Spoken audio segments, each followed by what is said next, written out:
evening, everybody. I'd like to welcome you to our regular town board meeting of tonight, October 26th. No, that's not tonight. Tonight is, it's November now, November 9th. Would everybody please stand for the Pledge of Allegiance? Pledge of Allegiance to the flag of the United States of America, to the republic for which it stands, one nation, under God, indivisible, with liberty and justice for all. Thank you. I'd like to make a motion to approve our prior minutes of October 26th, a regular town board meeting. May I have a second? Second. Is there any discussion? All in favor? Aye. Any opposed? So moved. I'd like to make a motion to approve the minutes of our special town board meeting of October 27th. May I have a second? Second. Is there any discussion? All in favor? Aye. Any opposed? So moved. I'd like to announce that Town Hall will be closed on Wednesday, the 11th, in observance of Veterans Day. So no Town Hall on Wednesday. Does anybody else have any? Alan?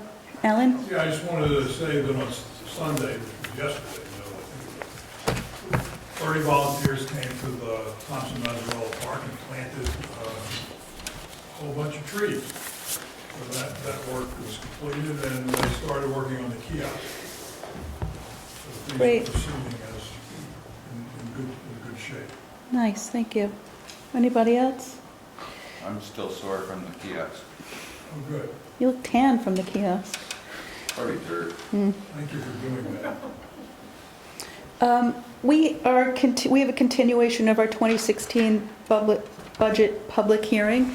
We're welcoming comments from the public. After we're done with some business, we will close the public hearing and we'll talk about if we're ready to pass the budget, which I hope we are.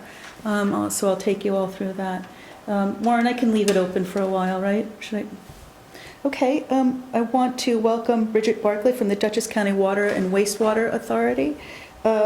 Bridget's here to talk about what the ownership and management of the Vandenberg Cove Sewer District would look like under the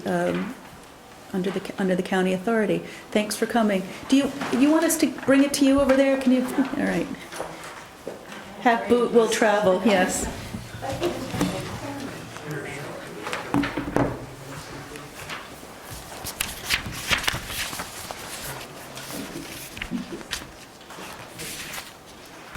Can you hear me? So my name is Bridget Barclay. I'm the Executive Director of Dutchess County Water and Wastewater Authority. Here today with me is Peter Fadden, who's our Senior Project Manager. And we're here to talk about the Vandenberg Cove Sewer System. I'm just going to give a very quick overview of the authority for those of you who aren't familiar with us and what we are. We are a public benefit corporation that was established by New York State legislation at the request of Dutchess County to address water and wastewater issues countywide. We currently own and operate in 11 different municipalities with 14 water systems, 5 sewer systems, and 1 water transmission system. We're in the process as we speak of taking over 3 additional water systems and an additional sewer system from the town of Hyde Park. And when we complete those acquisitions, we'll have just about 5,500 customers that we serve through our various systems. We have a total annual operating budget of about $5.5 million a year. Our organization is governed by a board of directors who are appointed by the county executive and the county legislature. And again, as I indicated, our mission is to deal with water and wastewater issues only. That's all that we do. We have a staff of 21 people, 21 and a half people. In addition to management staff, we have Peter, who is a licensed professional engineer. We have water and wastewater operators that hold the highest licenses for water and wastewater systems that the state of New York grants. We have project management staff and administrative staff.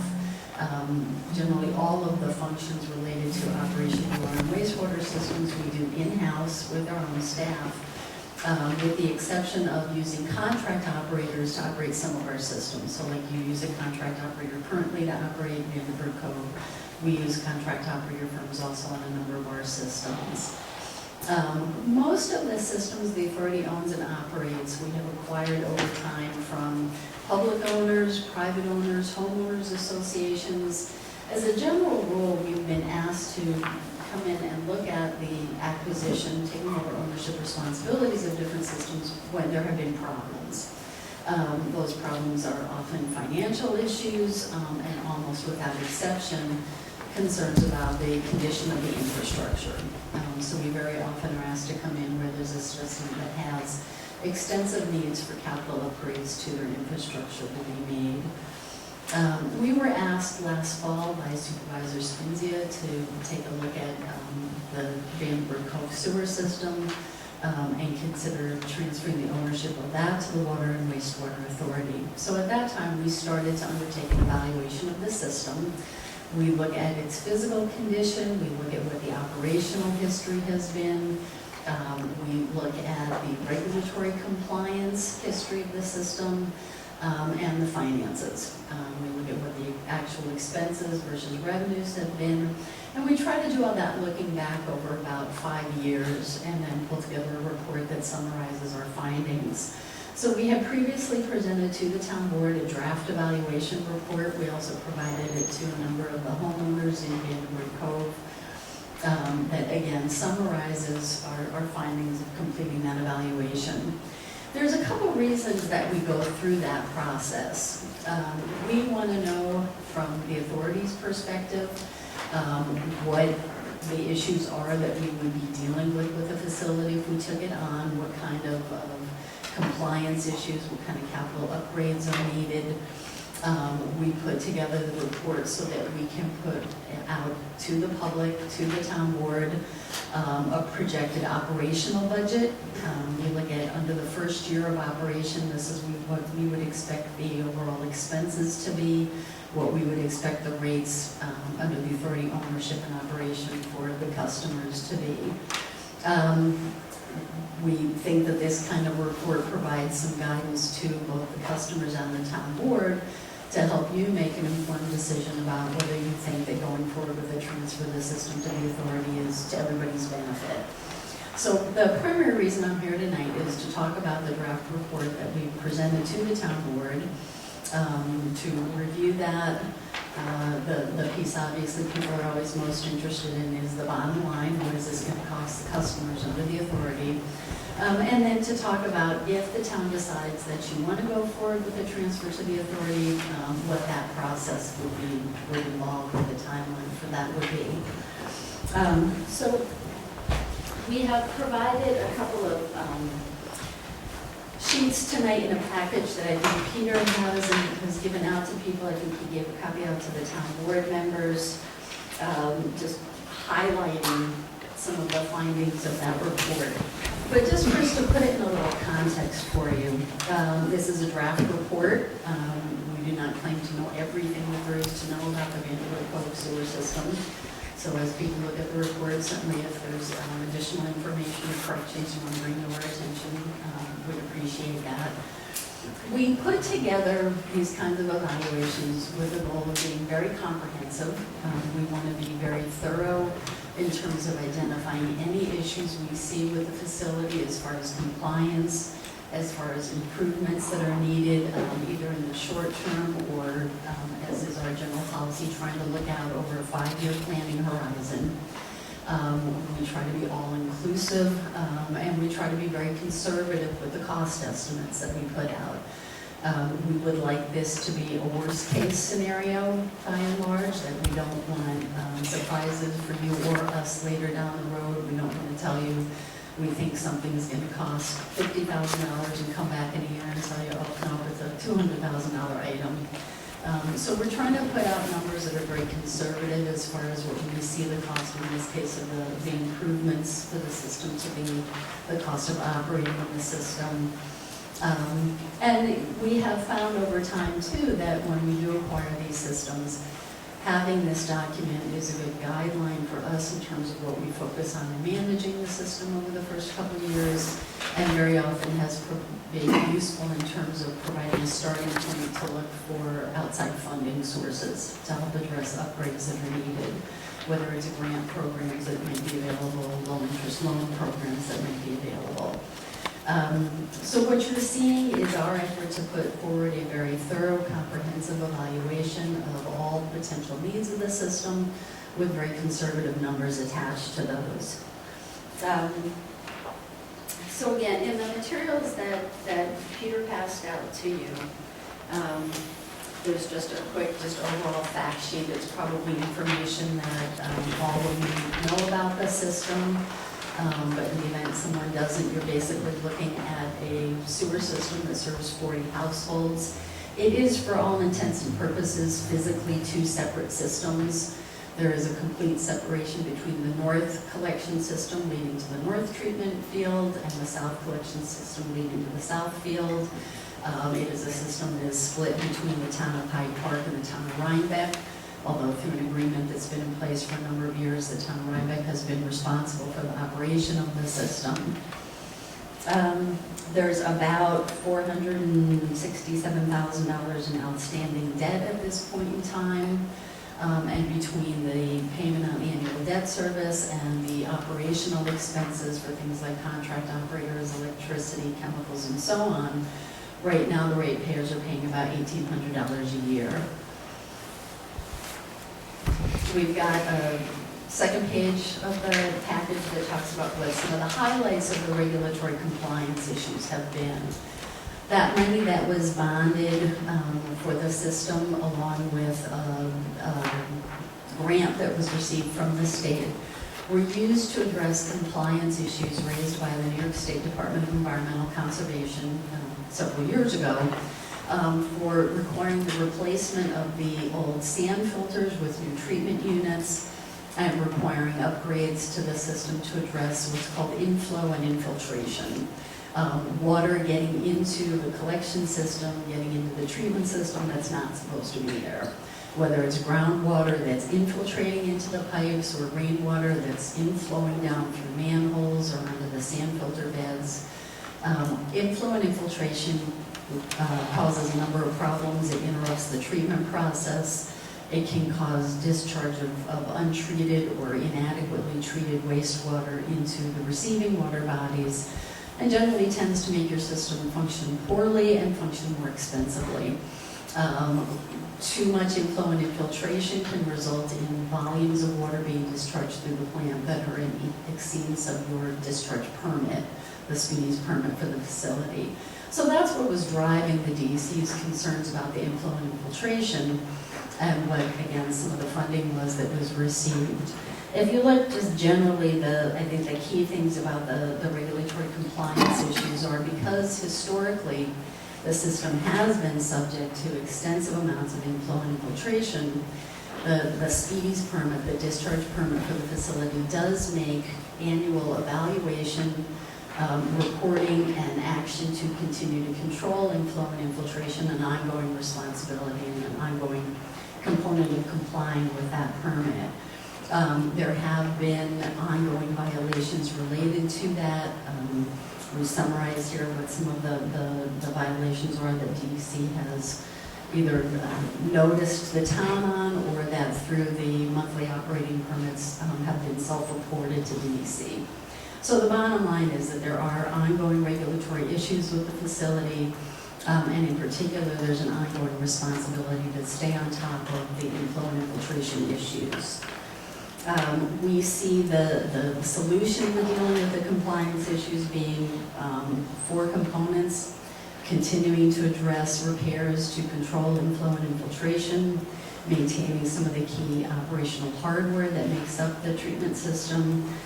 There are some additional hardware modifications that we're recommending, and then some operational issues, including training and putting in place standardized operating procedures for wet weather conditions and emergency conditions.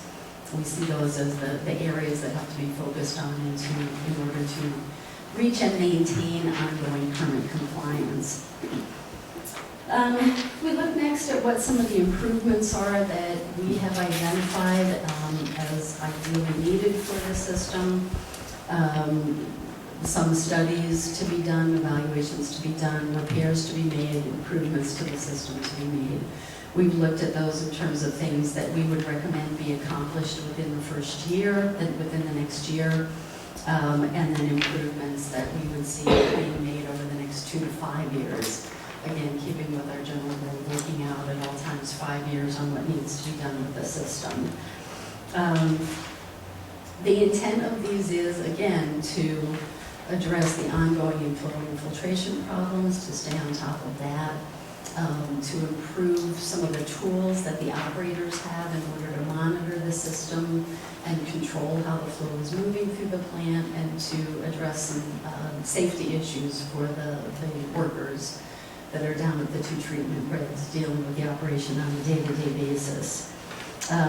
So together you see we're looking at about $40,000 of improvements in the first year, estimated cost about $116,000 of improvements beyond that. Some of these are items, for example, you see at the top we talk about evaluating the existing effluent metering system.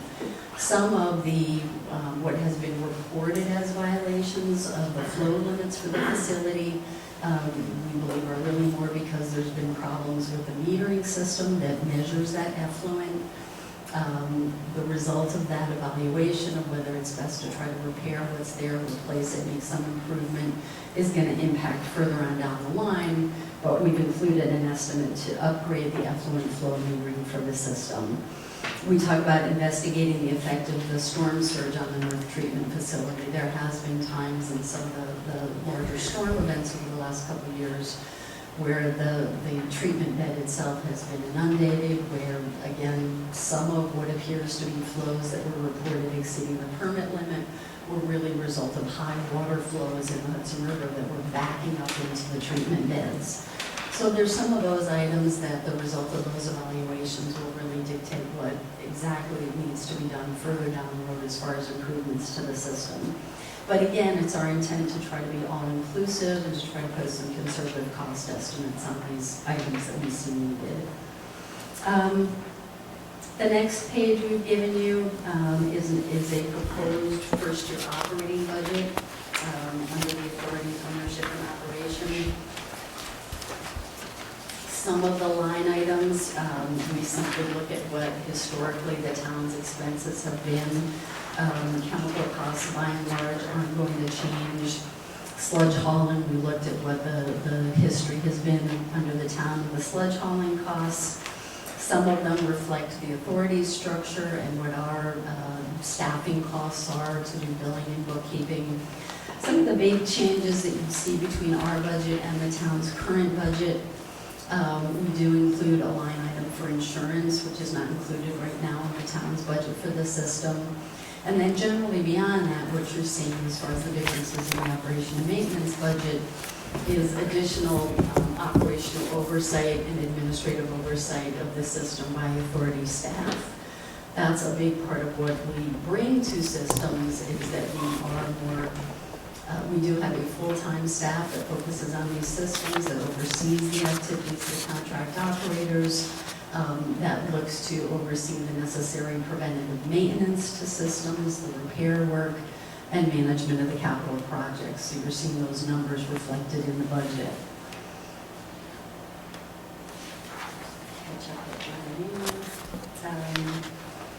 So the other big change that you're seeing here in the proposed budget that we're putting forward versus the current budget that the town has is the effect of borrowing additional money to address some of those improvement items that we talked about.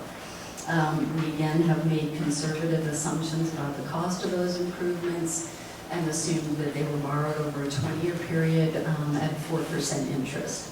That's probably a higher interest rate than in reality we'd be borrowing at right now, but again, looking to be conservative rather than have numbers come in higher after the fact. So that adds about another $13,500, $13,400 in debt service to fund those improvements to the system. So you see some increase in the operational expenses. They get billed to people on a quarterly billing basis. some increases on the annual debt service. The town right now levies assessments, taxes on people's property to pay the debt service. The Water and Wastewater Authority would handle the debt service expenses the same way. So you'd see some of the expenses in annual, some of the expenses in annual assessment on the property. A couple things, a couple of considerations with the numbers that we're presenting. Again, conservative numbers will be the worst case. We would evaluate as you address inflow and infiltration issues. It's always an issue with sewer systems of having to keep on top of it. I&I isn't something that really ever goes away. You're just constantly looking to maintain the system to keep the inflow and infiltration at acceptable levels. It is recognized that there always will be some. So as you make improvements to a system, you're always looking to sort of go for the lowest hanging fruit first. What can you spend money on to make improvements that's going to make a difference and ideally keep you below the allowable levels for the discharge from the plant? So for example, one of the things we talked about doing was manhole inserts. We've done that in other systems that we have. It's essentially a rounded disc. It almost looks like the old snow gliders. You used to have the snow saucers, but smaller to fit inside a manhole. All manholes have holes in the top. You have to, so you can get a tool in there to pry them off, open them up. This is just a plastic insert. You pop the manhole lid off. You put the plastic insert in. It stops any rainfall from getting in your sewer system. Relatively low, inexpensive, but depending on the amount of rainfall that's getting into your manholes, that way can make a significant difference. So again, you're always going to look at what do you have to do to make the improvements that are needed to keep the system within the allowable limitations. We would be looking for grant and low interest loan money if we're owning and operating the system, looking to make these improvements. You did get grant funded in the past through the DEC's Water Quality Improvement Program. For better or worse, the good news, bad news is that your treatment beds do discharge into Vandenberg Cove. It is a recognized protected water body in the Hudson River. That is what made you eligible for improvement for the Water Quality Improvement Grant. We would propose to go back to that grant, go back to the DEC and say there is still more work to be done on the inflow and infiltration, and look to see if an additional grant can be obtained. There is low interest loan money available through the state through the Environmental Facilities Corporation revolving loan fund. Just last year, for the first time, there was some grant money available through that program. They are proposing to do grants for the next 2 years.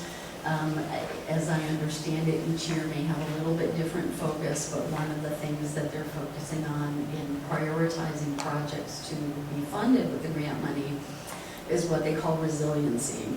If you have facilities that are subject to damages, subject to negative impacts because of floodwaters, that's one of the things the state's looking to fund. So Vandenberg Cove, in particular with the flooding issues at the North Treatment Bed, might be a good candidate for that money.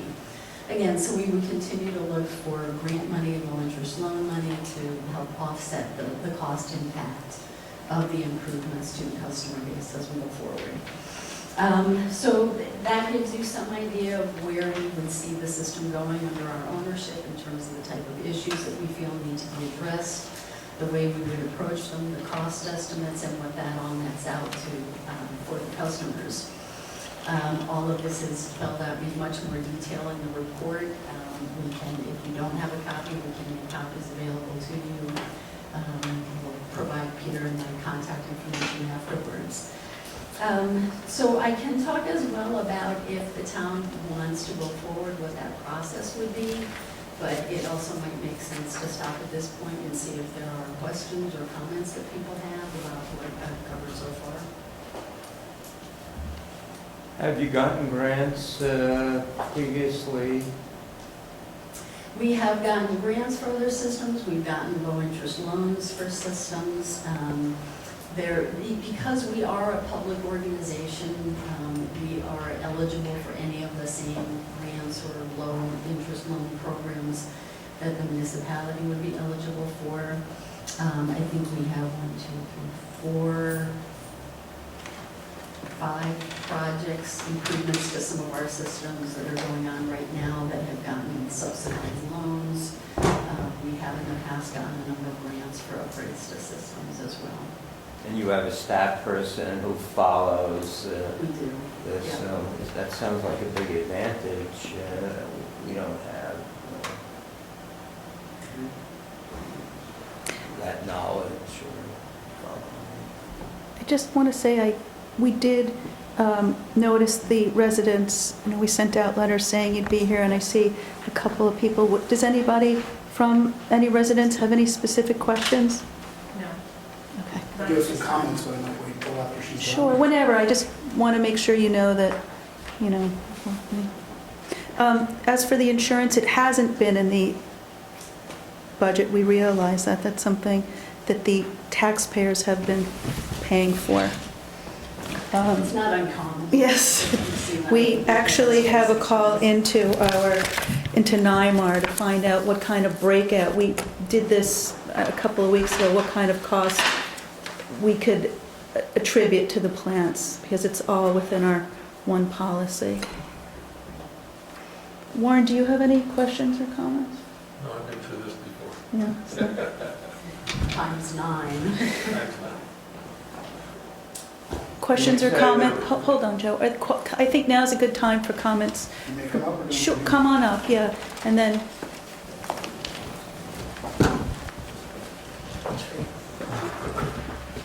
I'm Alex Lizzie from 13 Cove Road. I've lived in the neighborhood full-time for about 12 years. I was heavily involved when the problems first started coming to a head.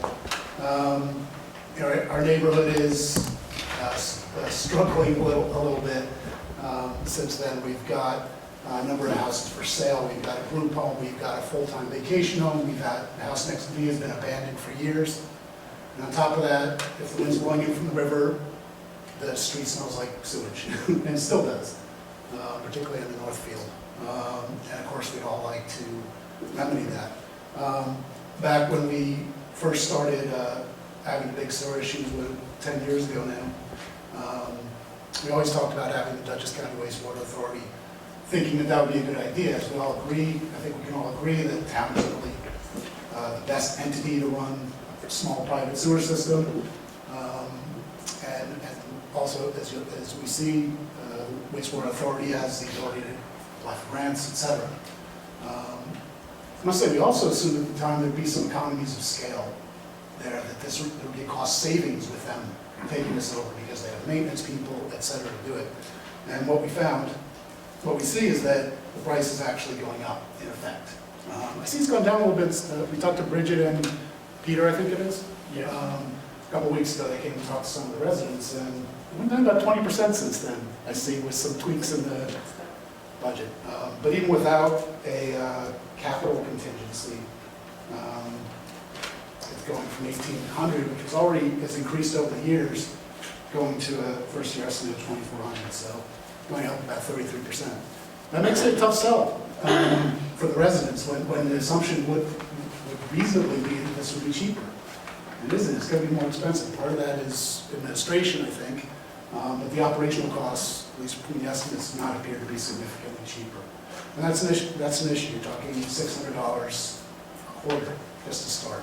If we start talking about capital contingency on top of that, it's hard to say, 500, 1,000 more a year, I'm just not sure. I mean, that would be some sort of mutual decision to try and guard against these fixes in the future. So, you know, I think that the reasons why we thought it was a good idea before, I think it's probably still a good idea, but this is going to be a tough sell because people are expecting the price to go down and it's going up. but if we took it over, wouldn't we have, I mean, if we kept it, wouldn't we have some of these costs anyway? Because there are a lot of fixes that have to be done that we haven't accounted for. So I think that if it stayed with us, we would still have to do these things and would probably cost more because we don't have the staff to oversee it. It's possible. We talked about some changes that were made. We talked about fences, the possibility of having to put fences around the entire thing, and ladders to get down to check out the influence. The wastewater authority may be more sensitive and find those things more meaningful. And it'd be expensive. Imagine the cost of putting fences around the entire fields if we want to do that. But it's true, the town may have to do that as well. The administrative cost, it was 11,000 before, this is saying 8,500. It's not moving the needle that much, but we don't know. I mean, we're gonna have to, whichever way we go, we're gonna have to look for opportunities for Yeah. savings. This is a lot. This is a lot of money to pay for a You know, sewer. just in the short time I've been on the board and involved with this and going to the DEC and following up with them on all of our I&I issues, it's clear to me that we're not equipped to handle it and that perhaps we are underfunded. You know, we're not taking care of the things that are snowballing. And I think that some of these issues are, you know, the authority knows this business much better than we do. I think we did find out that it's not all gloom and doom in terms of the system. So No. the inflow was, on average, significantly below the permitted levels, correct? It was on the order of 3,000 gallons per day. That's not right. But it was significantly low, roughly half of the permit. And then there was spikes during the rainy season. I think it was mostly in April and earlier with the snow, with the rainy season and the snow melt. We would get spikes well above that, but on average, it was lower than permit. We have to think about the degree to which we actually need to make these repairs and when. Obviously, if we get grants, which we might be better able to do, that would change the equation if somebody else is paying for it, and that changes the decision. Just one other comment on it. There's been, I'm Dan Patrick, by the way. I'm sorry, I'm Dan do you Patrick. mind coming up and? No, I don't want to. Just another comment on that. The work that we've done, I don't know how much of they've considered the work we've done recently on the sewers and on capping the sewers and on the collection system and things like that. But I think it's probably less than I expect with spikes. There was an exceptional spike, that was Irene on the North Field, which is an exception. I wouldn't expect that to happen very often. And I'm not sure you've taken all that into consideration. I don't know if you've gone back through this again since we've done the work on the manholes. And so, but I am shocked that you're so much higher. I agree with Alice. I would think it would be an economy of scale. So it seems a little shocking. 33% is a lot of money. I have a question for you. You said that these numbers are worst case. Could you do a set of numbers that are what you would expect as opposed to a worst case? I mean, 4% is high for loans. What if you got it at a lower rate? You know, what if some of these things weren't worst case, but Sure, expected? we can certainly do that. We can put together different budget scenarios, assuming additional funding for some of the improvements, or that some of the improvements at the end of the day don't need to go forward. I will address one comment that was made. Part of what we're looking at is updating all of our numbers based on the 2016 budgets that we're putting together for the rest of our system, so that's part of the reason some of the numbers have changed. We can certainly provide different budget scenarios, but, you know, again, I do want to emphasize that what we're looking at is that there is an ongoing obligation to address inflow and infiltration issues, that it has been significantly improved over the last several years with a lot of the repairs work that has been done. But we do also see it as something that is a continual issue with wastewater systems, and I think is going to be a continual issue with the collection system here. So when we're putting together estimates of what work needs to be done over the next year, over the next 5 years, again, it's a worst case number. So we can certainly look at providing you a range of alternatives.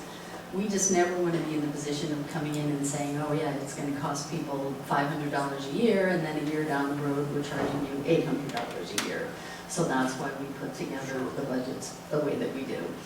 The other thing I would emphasize too is that we don't look to pare the cost of operating the systems down to the bare bones. We look at infrastructure where really what you want is stability over the long term. You want to have the system sufficiently funded so that you can do the preventative maintenance, so that you can keep up with the repairs, so that you're benefiting by extending the useful life of the infrastructure. So that you're not making expensive replacement and repairs down the road.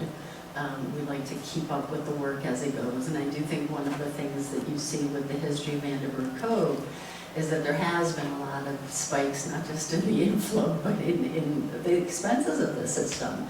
You know, it was tremendously fortunate that the system was able to get the grant money and the zero interest loan that you got. But the expenses that those funding sources helped to address were in large part because of deterioration that had been allowed in the past to happen with the system, and that's something that we're always seeking to avoid. So again, we don't necessarily look to pare the cost to the bone in any given year, but what we do look for is stability in the rates over the long term. How does your governance work in terms of communications to the people whose systems that you operate? Do you take into consideration their views? Do you have hearings? Do things come as a surprise? How does that work? That's a good question. We are a public organization. We're subject to open meetings law, freedom of information laws, just like any municipal entity would be. So all of our monthly board meetings are open to the public. Our agendas are posted on our website. If anybody wants to go look at our website, it's very easy, www.dcwwa.org, or just go to the county website within the departments, or a link on the county's website. So we post agendas, we post materials for our meetings, we post minutes to the meetings on that website. We have historically, when we've taken over systems where there is an active citizen involvement, whether it's a formal advisory committee or something more informal, we have continued to work with those groups. We have systems where for years we come out once a month and meet with a citizens advisory group. We maintain mailing lists that will send out an agenda for each monthly board meeting and any materials specifically addressing that system to any of the residents who want to be on that list. Our board of directors adopts budgets and rates for our systems annually. We're in the middle of doing that process right now. We send a letter out once our board has a workshop and sees draft budgets. We send a letter out to the town supervisor, county legislators, any of the customers that ask to be on the mailing list, telling you, here's our draft budget, here's our draft rates for next year. There is a formal public hearing before the board, as well as just an opportunity to call up and ask questions or interact with the staff more informally if you have any comments or questions about the budgets. So in general, we are subject to all of the same kind of transparency requirements as any other public organization, and we do try to take that seriously.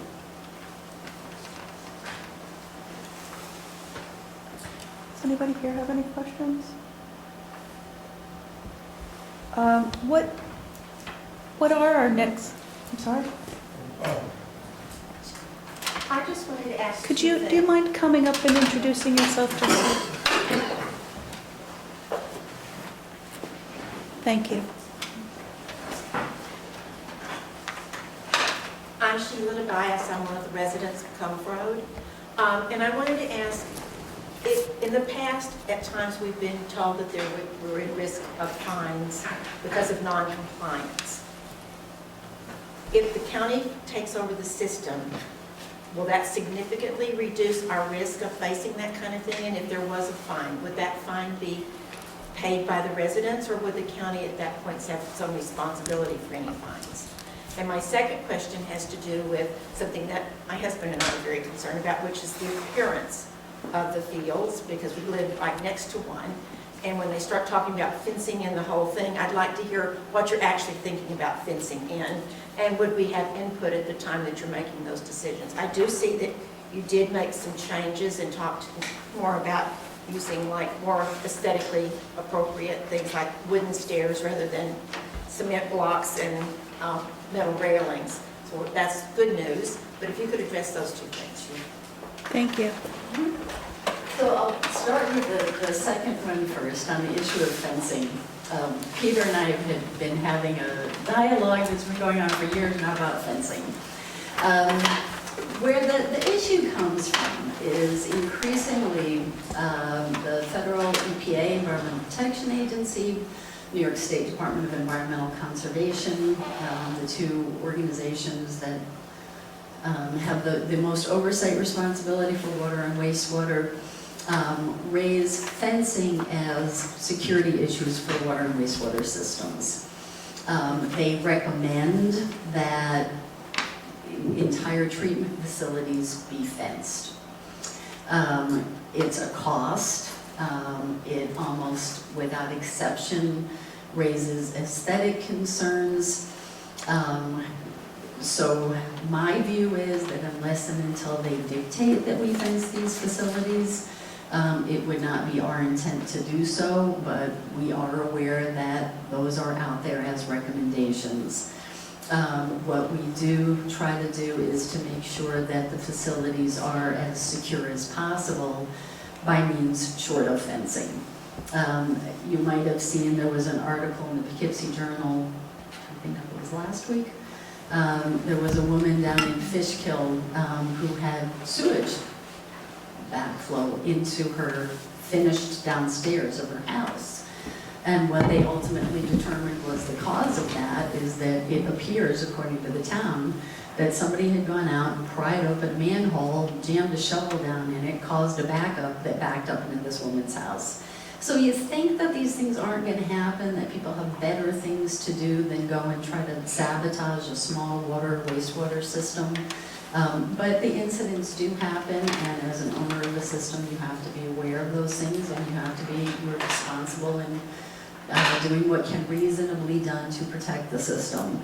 So we tend to do things like trying to, create security systems locks for any buildings, for any kind of control panels, outside lighting, motion detector lighting, so if someone comes onto the property, the lights come on. But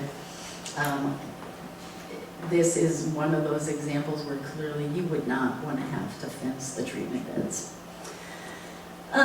So your other question was the fines. It absolutely positively is always our intent to operate these systems so they're not subject to fines. And that's part of the trade-off of some of the higher administrative and operation oversight expenses that we have, is because we do manage the systems more aggressively. We stay on top of those things. Again, the last thing we ever want to see is a fine on one of our systems. But like the municipality as the owner, the authority would be in the same position. If there is a fine, it is an expense of that system, and the expense goes to the ratepayers of that system. There was a time where you really didn't have to worry all that much about fines as a public owner, because the State Department of Environmental Conservation had more of an attitude of what they want is compliance. They will send out enforcement letters, they will impose compliance schedules, but they recognized that if they were fining publicly owned systems, all you're really doing is taking the customer's money that could be spent on making the improvements and using that money to pay a fine instead of making the improvements. That really is not the case anymore. I think Warren can attest to municipalities that have had experiences of late. We have spoken to attorneys within DEC who say they are now being told maximize the revenues. So where once there would be a notice of a violation, an order to come into compliance, there is now increasingly fines against publicly owned systems. So we take that seriously, and we work very much to avoid that from happening. How are you doing in avoiding it? Very well. Very well. We had one instance since 1995 that we've owned and operated systems. We had one instance about 5 years ago, which is where we first saw this new attitude from DEC. We had a chemical bulk storage tank at a facility that was built in the event that they might need to use chemicals for treatment. Never used chemicals for treatment, never put anything in the tank, but DEC imposed a fine because we hadn't properly reported to them that we had closed the tank. Wow. So that's the kind of approach that we're seeing DEC take. We were able to reduce it significantly from what they originally talked about, but we were subject to a $5,000 fine for not reporting a tank that was never used. The $5,000 fine is now the minimum. That's, you have to negotiate it down to $5,000. Right, from 50. So, but I can tell you the chances of avoiding situations where there will be an order on consent or a notice of violation where a fine would come into play would be substantially reduced if we were operated by DC WWA rather than the municipality, my experience.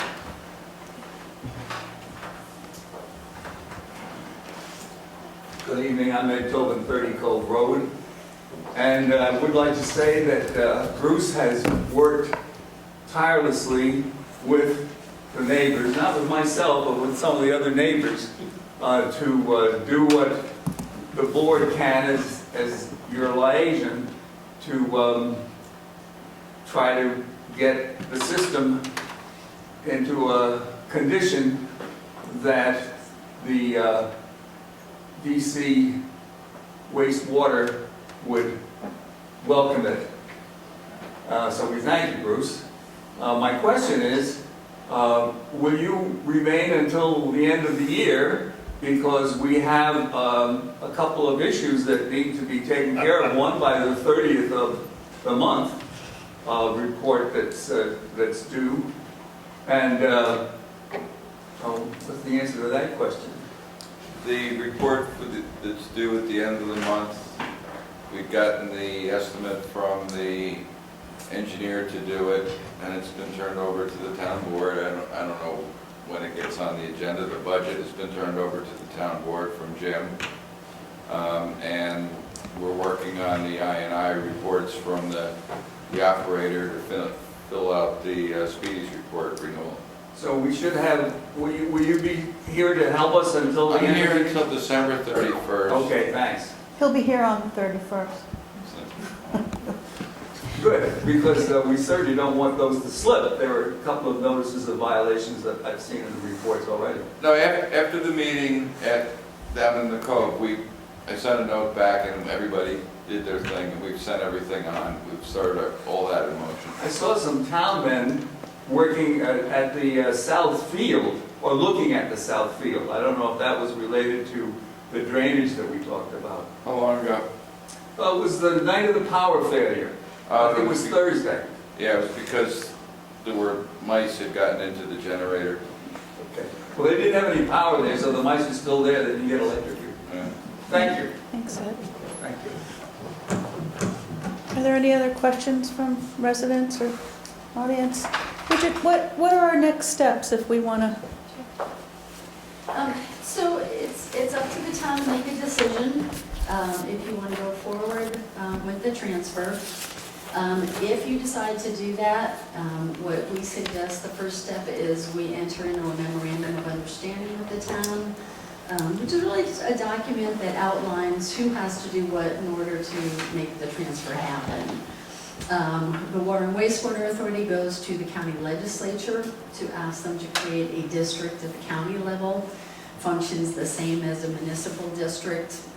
It identifies the properties that are receiving service by the facilities and who are responsible for the costs. In order to do that, as part of that process of going to the legislature, we create a document that's called a map, plan, and report. I'm sorry, what's it called? A map, plan, and report. It would look very similar to the evaluation report, but a little different focus. It identifies the properties that are to be included in the district. It describes the infrastructure that provides the service. It addresses costs related to the infrastructure, both operational and capital improvement costs. And by law is required to include an estimated first-year cost for a typical property in the proposed service area. We take that to the county legislature. They schedule a public hearing. Any member of the public can come speak at the public hearing for or against the creation of the district. If the legislature then acts to establish the district, then that action of the legislature is subject to a 45-day permissive referendum period. And what that means is within 45 days from when the legislature acts, residents of the district can, by petition, cause it to go to a vote, to a public referendum. There are specific standards in New York State law about what it takes to successfully petition for a referendum. It is, I believe, 5% of the property owners of the proposed district, so it's not a real high number, it's not a high threshold to meet. If the petition is successful and triggers a referendum, then anybody who is a resident elector within the proposed district, in other words, anybody who's registered to vote with that address within the district, is eligible to vote in that referendum. It's a simple majority vote, 51% yes, the district goes forward, and then we move to close on a transfer of ownership of the property and the assets. If the vote is 51% no, the county district is withdrawn and the process stops. Once we go to the legislature, it takes about 4 months to get on their agenda, have the public hearing, have them vote, wait a 45-day permissive referendum time period, and then usually another 60 days after that to have all the documents in place and actually have a closing on the transfer of ownership. But that happens, again, after the town makes a decision on whether you want to move forward or not. How do we do that? Do we meet again with the residents, or? That part of the process is entirely up to you. We would prefer to have a resolution from the town saying if you do want to go forward, making a positive statement that that's your intent. And that way everybody knows that we're putting the effort into doing this transfer with everybody aware that that's the direction it's going in. But what you want to do between now and then to get to that point is entirely up to you. If you would like us to come to another meeting, if you want to have another information meeting for the homeowners, however you want to do it, we're happy to participate. Thank you. What do you guys think? Warren, do you have any advice? Well, I'll discuss it with you. I mean, my advice will probably be that the town move forward with this transfer. I think it's probably in the best interest of the homeowners and best interest of the town. But that's all I can say at this point. Bridget, just so, in this case, the bond would be assumed by the DCWWA? Transfer responsibility. We're learning a lot about this. So it is a loan through EFC, through the revolving loan program, which is the same issue that we're dealing with in Hyde Park with Greenbush. Those loans, EFC has determined can be transferred from the town to the authority. So we would then be responsible from that point forward in levying the assessments to pay the debt service on that existing loan.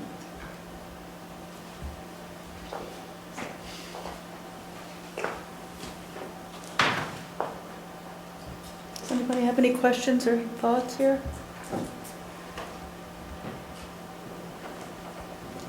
Well, I'll give you mine, and I told most of these folks. I just don't see that the town has the skills and the cycles to continue on the way we're going. I understand the financial impact. I don't know what we're going to do about that.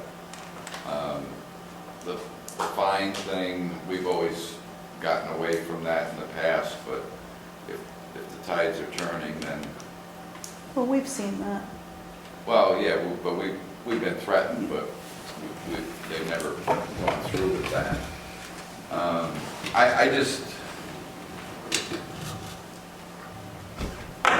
I can tell you from, like Ed was saying, personal experience, we've tried everything to save costs, but I don't think that's going to continue. There's only so much we can do. So I don't know how we solve that part of it, but to me, those folks are better doing this than we are. That's my position. Well, it sounds like the capital improvements are gonna have to be made regardless, so that, and if the current operating expenses, we're charging 1,800, you're down to 16 something, it sounds a little savings there, and the difference is these capital improvements, which are gonna have to be made. The real problem is we've had huge spikes in expenses because we haven't stayed on top of stuff. So we bring in an engineer who then find they're going through discovery again, and they're picking up work that was done by 2 engineers ago, and then you get to the health department, and the health department says, well, we only improved that, we're not going to do anything new. And so we wasted a lot of money where these folks would stay on top of Be that continuity. and keep it going. And then, the fundamental design problems that are there, the backflow into the sand filters, that's a huge problem. And nobody saw that, except you. Yes. If you wanted to make repairs or some of the Do you mind, capital. we have asked you to come up, thank you.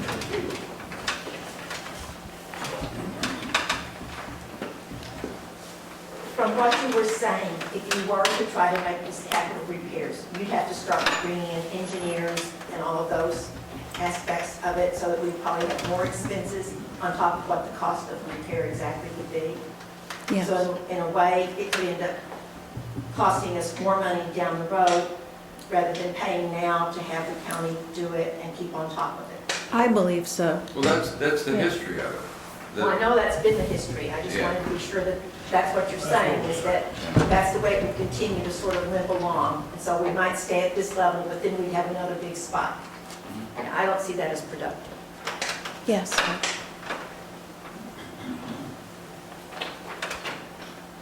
Bridget, would you tell us how many and what kinds of people you have working for your organization who can keep track of things like this? And then we could compare it with the number of people working for the town that keep track of stuff like this.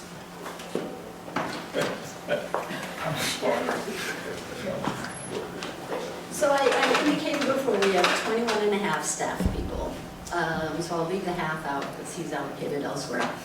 Included within that, we have myself as the executive director, a deputy director who is our chief financial officer, and a director of operations. Our director of operations has the highest licenses in the state to operate water systems and wastewater systems.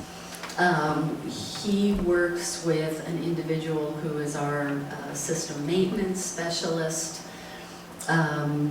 who is the direct oversight of all the systems we have that are contract operated. That individual is out in the field 4 to 5 days a week, usually about 6 hours a day. He makes a circuit of each of the systems that we own that are operated by contract operators to check on whether they are doing the daily maintenance, the preventative maintenance, whether the various logs are kept accurately and the sampling is being done appropriately.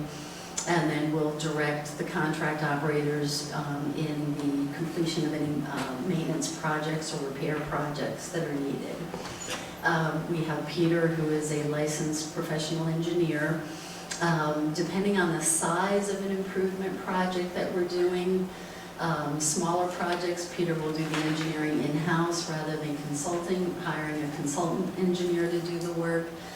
If we're looking at a major improvement project, Peter will oversee the process of developing a request for proposals, the scope of work that we need that engineer to address, and then supervising the work of the engineer, overseeing the bidding for the contractor, and overseeing the work of the contractor. We do have 2 additional project facilitator positions that will work with Peter on smaller improvement projects and handling the oversight and administration of those projects. So there are repairs to systems that we will do completely in-house. There are repairs at a higher level that we'll do any kind of engineering design in-house, but then seek bids from the lowest responsible bidder to complete the work. And then at the next level of the more complicated, larger repairs, then we will hire outside engineers and outside contractors to do the work, but overseen directly by our staff. Thank you. When you're doing, Peter is doing a repair himself on the engineering, do you charge his time to the various? If we do, yeah, we allocate his time spent on a particular project to that project. If it's more generalized, then his time is covered just under the general administrative expenses of the system, but if it is a specific capital improvement project, And his time is charged to the when you project. charge his time to the individual district, I don't know what rate you charge it at. I would assume that you're not a profit-making organization, so in theory, it should be less expensive than if we went to an outside engineer to do Well, I mean, the improvement. the proposed first-year budget has got only $6,000 for engineering. It's No, Ed, you wanted hard to to, get an engineer to show up for that. you wanted to compare it to, you're aware of the staffing level we have in the town, correct? I mean, that was, I can't, there's not one full-time person, is there? Yeah. we have a full-time Contractor. maintenance, one full-time maintenance person. Okay. Yeah. Well, that's embarrassing. With no engineering expertise. No engineering expertise, in sewers. Yes, Sheila. Would our system continue to be a contract-operated system? Most likely, yes. We use contract operators for 2 of our water systems. We evaluate on an ongoing basis whether it's less expensive to use contract operators or staff. Increasingly, what we're really doing is kind of a hybrid.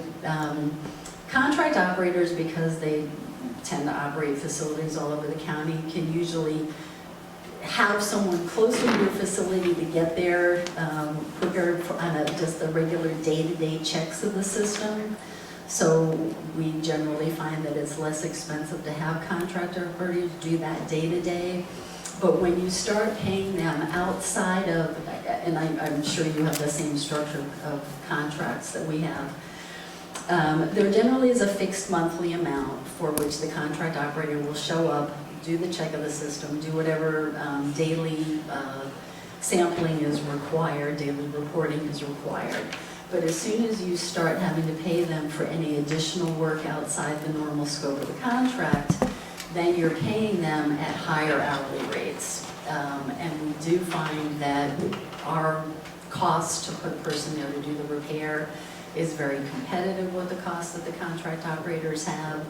And we also generally find that our staff tends to get it done quicker, frankly. And then we also do some of the sampling with our own staff, just so that we have that hands-on, knowing what the samples are, where they're being taken, how they're being taken, that they're being done on time, just to keep a better handle on top of So that. that's sort of quality assurance. Right. One other question. Who writes the reports that are required? Like, when you have to submit these reports and get them in on time? So the reports are regulatory requirements that you have to report to the DC on a monthly basis. If you have a contract operator, they are the ones who are supposed to do that report. We oversee them to sure that the reports are complete and that they're submitted on time. And then anything outside of the ordinary, we would do ourselves. Did we have a long-term contract, Bruce? 5 You years. signed a long-term contract with an operator? Yeah, it was 5 years. I don't know. All right. Yeah, BRI. Are you It'll still just be assigned. obligated to that? Generally, they're written that they can be assigned. We are not obligated to take the same contract that you have. VRI right now is the contract operations firm that we're using. We have generally found it to be in everybody's interest to keep the same firm for at least some period after a transition for continuity. But we put contract operations out to bid every 3 years to have another look at who's out there. You know, sometimes there's new firms in the area, the pricing structures change, so we do that every 3 Will years. that contract go away or be just extended, revisited, and what would happen? We would generally propose to enter into our contract with them, Or because we something? like our contract. We have an escape clause in Yes. this. Okay, that's really the question. Yeah, we have that. You would do whatever is the most effective. Right. Thank you. If you guys want to, we could put this on the agenda for the next meeting, a resolution. And we have a couple of weeks, if anybody needs to do any more work, we can notice the residents again and move forward like that. Sounds good. Yes, Joe? Is there an association of residents that talk about these things? The one person, me. Oh, okay. And it's here, yeah. Yeah. Jim Baker's the other one, but he moved, He moved, Oh, he moved away. yeah. and I can talk to the residents. Bruce, does that sound good? Yeah. Elaine? Could you come to the next meeting on the 23rd? Yep. And we'll renotice the residents and thank you. Thank you for coming. Yeah, thank you very much. Peter, nice to see you. I do have cards, I'll leave some on the table here if anybody wants to pick one up and get in touch with us, or we're very easy to find on the website. Thank you. Thank you very much.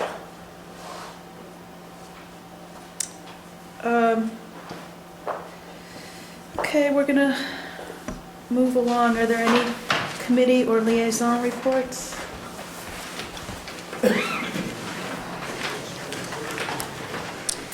Let's get into our resolutions then. I'll make a motion for Resolution 2015-240 preliminary abstract 11 vouchers 1,166 through 1,217, 40 checks totaling $190,966. May I have a second? Second?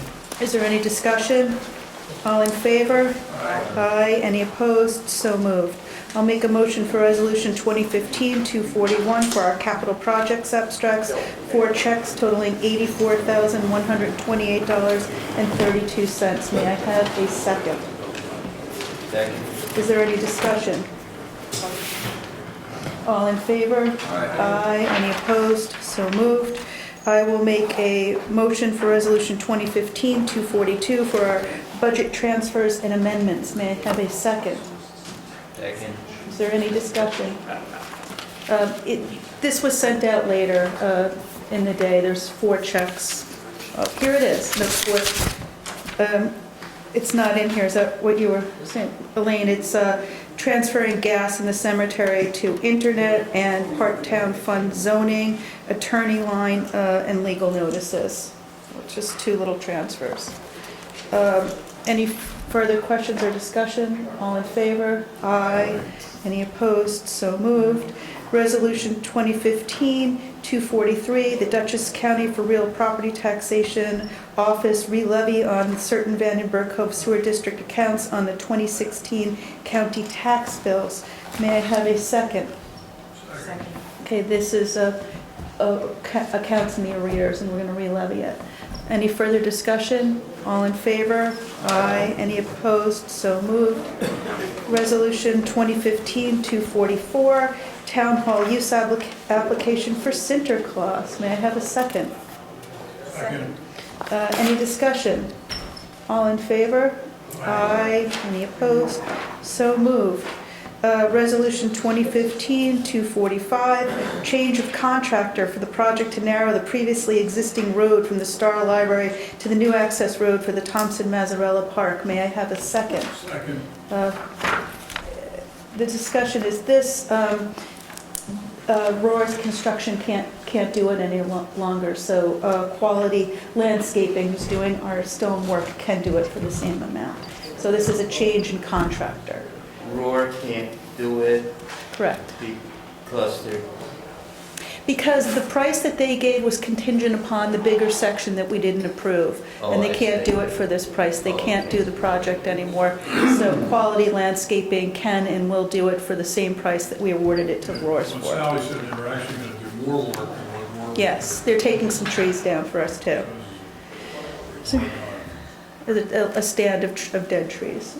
Any further discussion? All in favor? Aye. Any opposed? So moved. Resolution 2015-246, Recreation Tumbling Program and hire of assistant basketball coach. May I have a motion? Motion. And a second? second. Any discussion? Basically the same kind of deal we did last year. Okay. And we're certain that we'll get enough applicants in to pay the fees? Yes, last year we had About 45, 50? 45 kids. Okay, great. Any further discussion? All in favor? Aye. Any opposed? So moved. I will make a motion for Resolution 2015-247 for our CDPHP Medicare Advantage insurance policy renewal. This is for our retirees. May I have a second? Second. Any further discussion? All in favor? Aye. Any opposed? So moved. I will make a motion for Resolution 2015-248. This is for our MVP healthcare application. May I have a second? Second. This is the healthcare that we've all, I guess are aware of. We've vetted it with the town hall employees. They're on board, and the employees at the highway department are still looking at plans within the union, but they have asked to join this while they're still looking at that. Is there any further discussion? All in favor? Aye. Any opposed? So moved. Resolution 2015-249 for our 9-mar New York Municipal Insurance Reciprocation Town Liability Policy Renewal. May I have a second? Second. Any discussion? Oh. This has had the Vandenberg Cove stuff taken out of it? No, they haven't given us a breakout cost for that. I mean, I think it's a couple of $100. We're still trying to get it from them. In any case, we have to insure it. How we Yes. levy the insurance is a whole other thing. All in favor? Aye. Aye. Any opposed? So moved. I'm not opposed, but I'd ask Shelley just to check on the ice skating rink. We say no, but we do have that thing that gets flooded, so. I checked into that last year, and it was outside of the, Okay, they don't. Yeah. So no is an adequate answer? yes, no is the Okay. right answer, from last year, but Shelley said she'd recheck it for you. I talked to Yeah. our liability guy in past, about it, and I think because we don't charge a fee, or there's something, Right. yeah. We have a piece of new business here. I'd like to make a motion for resolution, well, I guess we should close our budget public hearing. I'd like to make a motion to close the budget public hearing. May I have a second? Second. Any discussion? All in favor? Aye. Aye. I would like to propose that we go ahead and adopt our budget. I think we're ready. It's been a very smooth budget year. If you guys would like to do that, before we do it, I have to ask Shelley to file our tax cap before we pass the budget. Would you like me to take you through the changes, and then we could ask Shelley to pass the cap? We could take a short recess and come back and pass it? Or would you like to do it another way? Well, I think Sound you should good? Take us through Okay. the changes from. Okey dokey. Does everybody have the preliminary budget there? For the health insurance, we have agreed that because the same policy wasn't available to us as last year, that we will be funding singles $500 on co-pays, and families or couples 1,000 per year. And this kicks in after we go through the whole deductible. So we have added the health insurance $1,000 and $500, the general fund, for a total of $6,000 as follows. On page 1, this is for our town hall employees, supervisor medical insurance. It's not for me, but it's for the bookkeeper. And on page 1, 20,600 to 21,600. It's just the line right above total supervisor. That's. I'm just taking you through where we've added it. On page 2, town clerk medical insurance has gone up 2,000. That's for our clerk and deputy clerk. Page 4, we have superintendent of highways has gone up $1,000. And then page 9, we've gone up for the cemetery worker there. And I think that's it. On page 7, we have added the library, 414, Star Library 414, the additional money in there. So it went from 225 to 324.8. Health insurance for the union is $6,500, and we've added that to line 9060-800, and we also have $1,000 in the line for the retiree. That's in the part-town highway. The fourth thing we've done is we have Rhine Cliff and Hillside Fire District budgets have been submitted to the town clerk. Represents the district budgets that have their own public hearing and adoption. We just add them to our budget so that the figures can be added to our tax bills. These numbers do not get included in our tax filing. So that's been done. We have on page 16, we show a revenue transfer for the insurance monies that we're paying for the, what are we paying? We're paying the co-pays. We've done it as a transfer to revenue on line 2701 for health insurance. There's 6,000 there, and on page 17, we've transferred the 7,500 for the union employees as a revenue line on 03-2701. Those are all the changes that we have made, and What's the second one on the, that transfer of the, page 17, yeah. $7,500 has been added to Oh, yeah. Okay, You see it? Yeah. 27. prior year health. So I think that's everything that we had to do.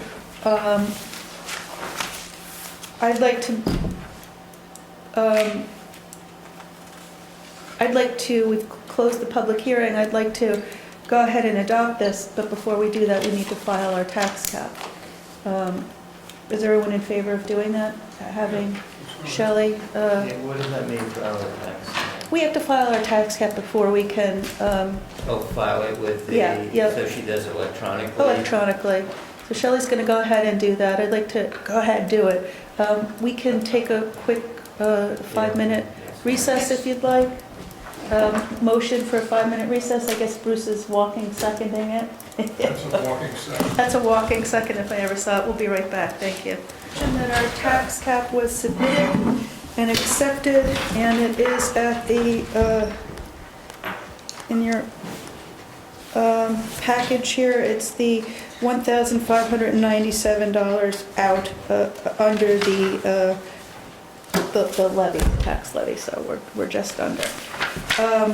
I would like to make a motion for Resolution 2015-250, adopting our 2016 town budget. May I have a Second. Second. Is there any discussion? All in favor? Aye. Any opposed? So moved. Congratulations, we have a budget. Thank you. I'd like to make a motion to go into, I'm sorry, is there any, John, are you here for any discussion, or Yeah, he's, did you have something with us?